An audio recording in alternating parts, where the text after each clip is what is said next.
Yes, what's going on, guys? Hope you're all having a wonderful day so far. Slicer here, back at you again with another Apex Legends video. In this video, I'll be going over some advice and tips on how to get the 2.5k badge in Season 6. All that I ask is for you to leave a comment and tell me what I could have done better. You don't have to leave a like or subscribe, although it would be greatly appreciated. Only leave a comment and tell me what I could have done better and what I'm already good at, because I would love to hear your guys' opinion. And yeah, it's been Slicer, and I'll see you all in about 14 seconds. Bye!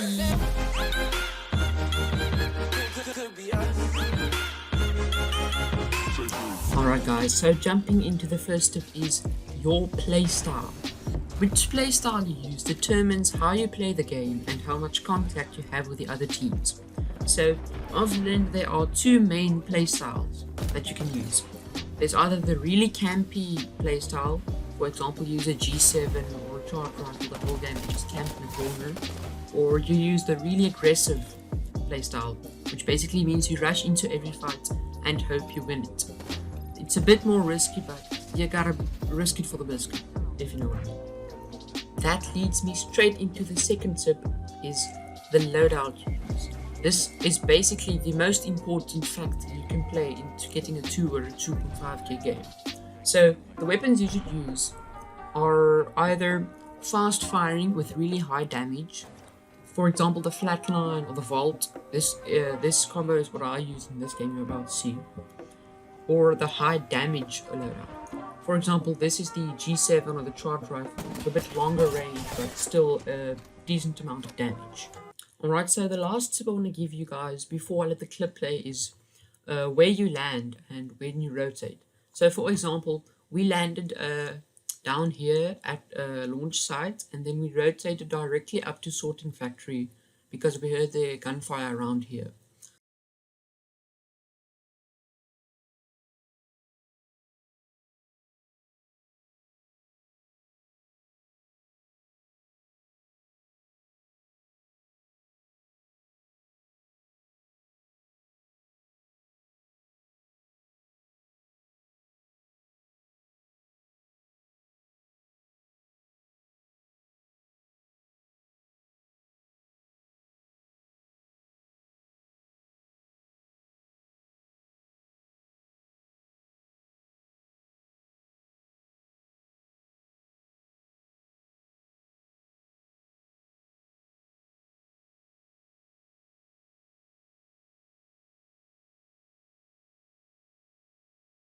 So let's let the clip play. Okay. Contact with target. Contact with hostile. I heard that. Shooting. I've got one here.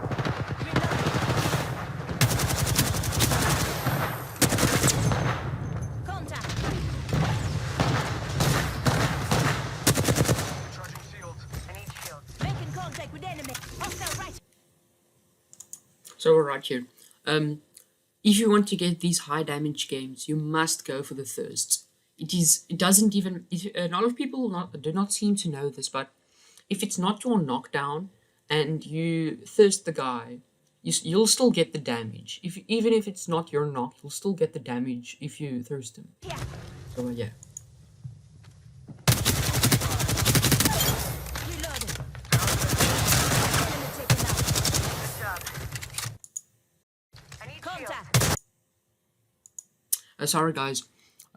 As you can see, that crypto right there, he didn't make a very good play. So most of the time, you should always have the high ground. This is probably one of the most important things when trying to win a gunfight. You must try to get the high ground because it will just give you such big of an advantage. So for example, he decided to jump off when I decided to stay here. I just jumped back a little bit, but I'm not off the roof. So I still have a little bit of an advantage over here. Let's explore this way. Contact close. Enemy killed. I took care of it, don't worry.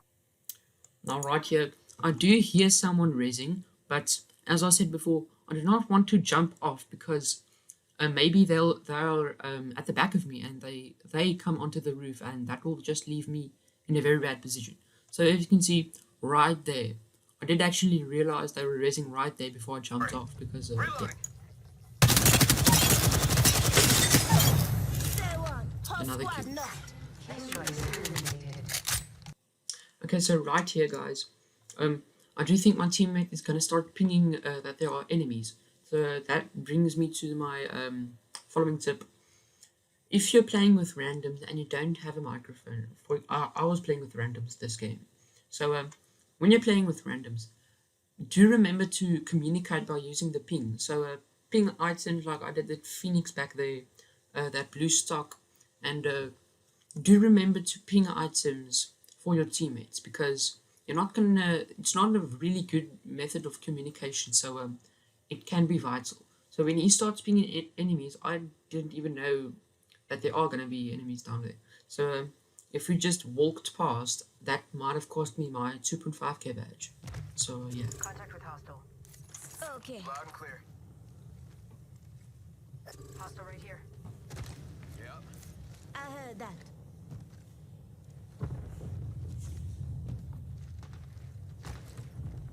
Target spotted.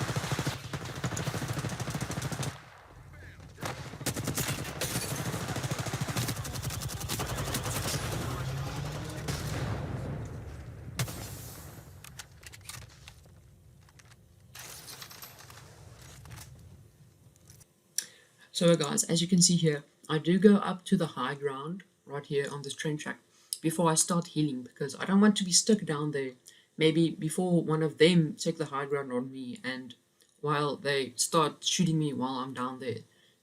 Because you're really vulnerable when someone from a higher position up than you is shooting down at you. So that's why you should always try to take the high ground before you start healing and stuff like that. Target's right in front of me.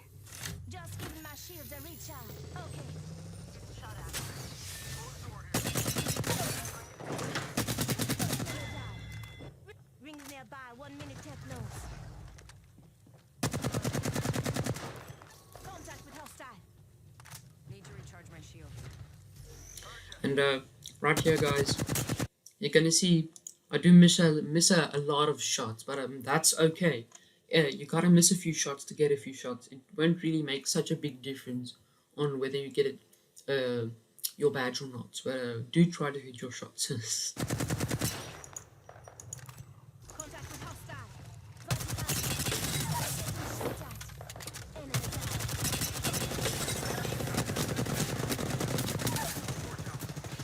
Who's up for treating? Spotted me. I'm taking shots. down. Another enemy down. Recharge. Enemy spotted. Loud and clear. Hostile spotted. Attack. So as you can see, guys, there's another team right there. So we have the worst positioning than them because they have that whole open place of cover where they can go. They can climb up top and probably if they have triple takes and stuff, they can beam us from down here. So our best play is either take the high ground right here or stay inside the house away from enemy fire. I do think there's another team coming, but let's see how the clip plays out. Optics here. Contact. Might be something good this way. As you can see, we hear them the two enemy teams. Can't talk today. We do hear the two enemy teams fighting them. Bruh. We do hear the two enemy teams fighting each other. So we push around up on the side of the building and we take the high ground. So now we are the dominant team. Hostile right here. And if they sit foot out, we're gonna laser it. Rings So pretty close. yeah. Might be something good this way. Same with me. Same. Got one spotted. So as you can see, guys, we are about to take the geyser, go up and push right there because we do realize that there's only one teammate there. So if we push around this area, kill that teammate, the other one's probably gonna come and try and get the banner. So that's another free kill right there. Guys are right here. Use it. Let's go this way.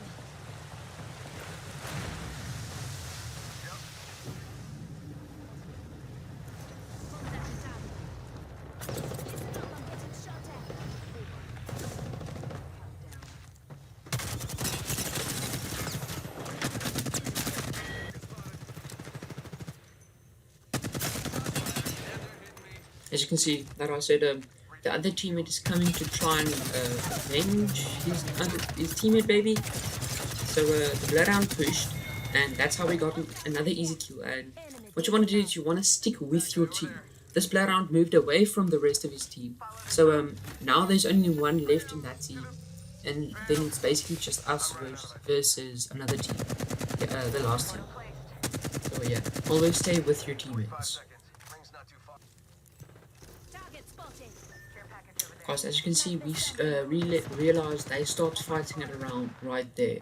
So what you want to do is you want to rotate around the back to them and try to get a few easy knocks and maybe some more damage. Might be something good this way. So that's exactly what we tried to do, but then the Wraith portaled out and the other guy already died. So it's just us versus the other team. Giving my shield to.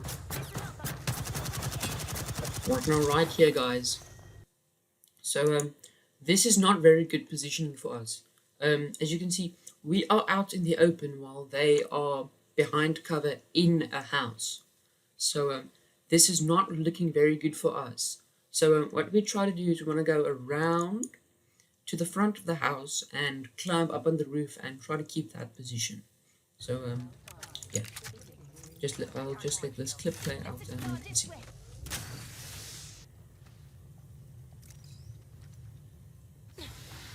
Patching myself up.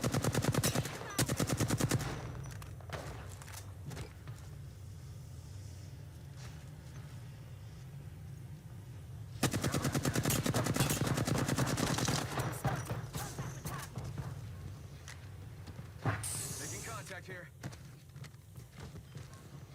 Just giving my Guys, as you can see, what we do now is we are on the roof, so we probably have the better positioning.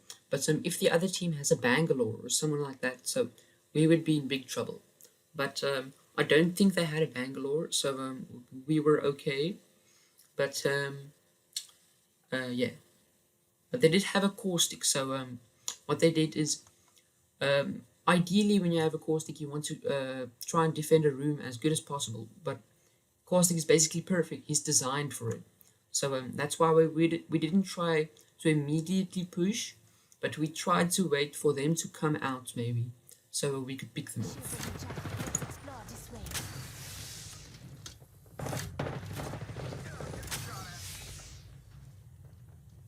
Taking damage. Void running. This way. Let's go. Just gotta patch myself up. Hang on.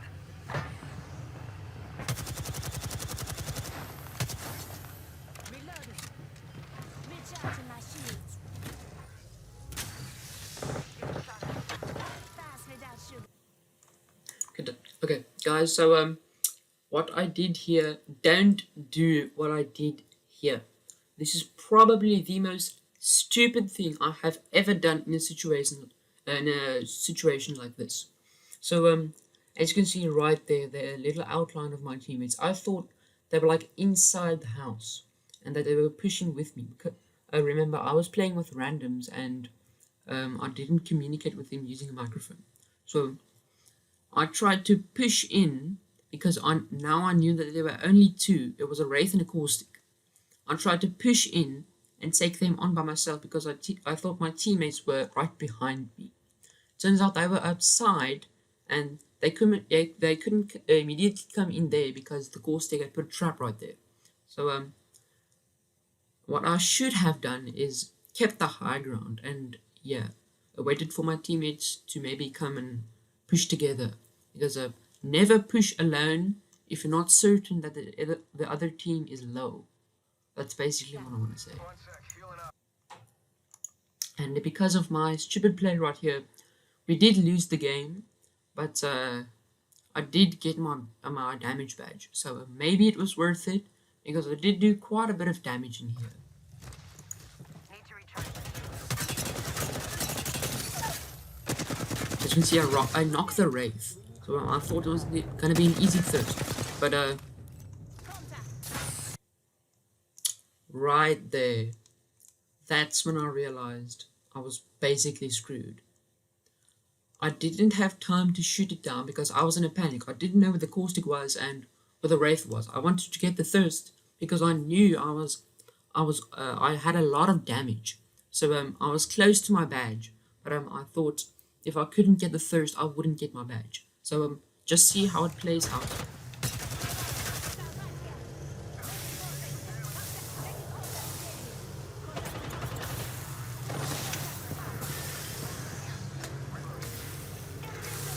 Alright, so what my teammates do here, they aren't very smart either, because they don't push together.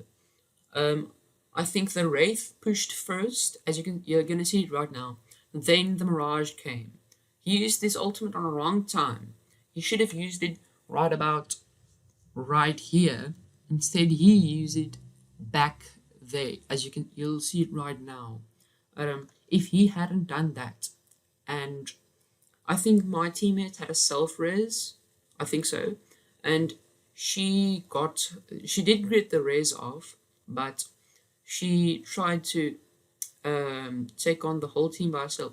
So what she could have done is, right in that corner right there, she could have healed, and she could have pinged and pushed together with the Mirage, and we would have got the win. But just see how it plays out. The Wraith phases in. You can see she ADSs. That's not very smart. She ADSs right there.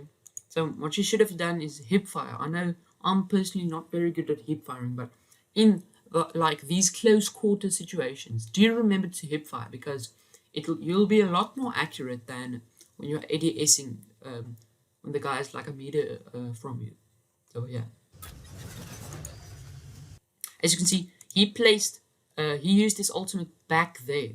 He should have done it right here, because now the decoys are all scattered in that tiny little space right there, because when they could have been right here.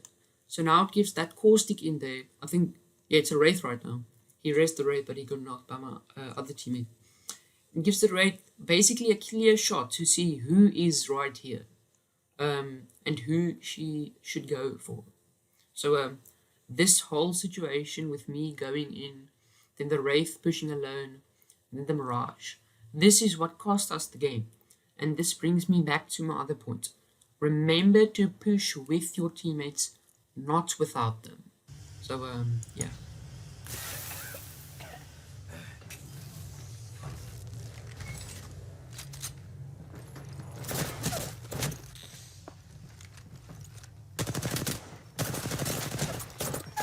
See right there.